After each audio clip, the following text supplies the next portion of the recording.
The IDF 91st Division has seized terrain in an unspecified area of southern Lebanon to prevent Hezbollah direct fire attacks into Israel, supporting the stated Israeli war aim of returning Israeli civilians to the north.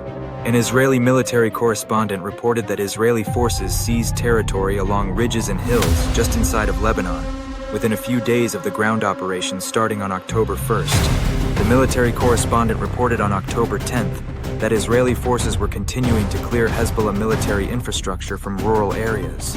Hezbollah fighters have previously used rural territory along the Israeli border to fire direct fire weapons, such as anti-tank guided missiles and anti-tank guns, targeting Israeli forces and civilians. Preventing Hezbollah from using these areas for its direct fire weapons does not mean that Israel has achieved its objective of returning Israeli civilians to their homes in the north, because Hezbollah can still fire longer-range indirect weapons, such as rockets and mortars.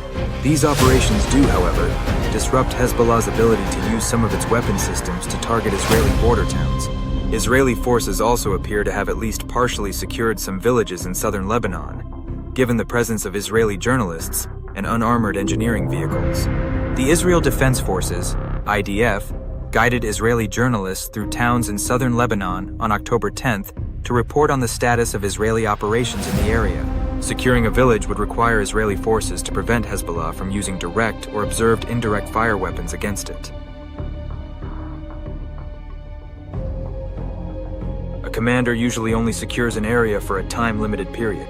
The presence of these journalists and unarmored vehicles suggests some villages are at least partially secured, given that the IDF would presumably employ armored engineering vehicles, as it has in the Gaza Strip, and would not allow civilian journalists access during major operations.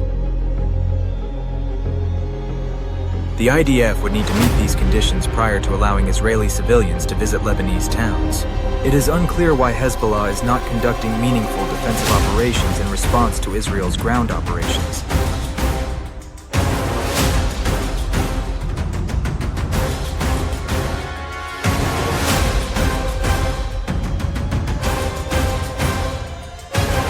CTP-ISW noted on October 10th that Hezbollah fighters do not appear to be defending against Israeli forces in these villages, as the Israeli forces have consistently encountered weapons caches and infrastructure formerly used by Hezbollah fighters that left the area. Israeli forces have also observed that Hezbollah fighters have preferred to engage Israeli forces from a distance, or have fled outright during the IDF's ground campaign in southern Lebanon.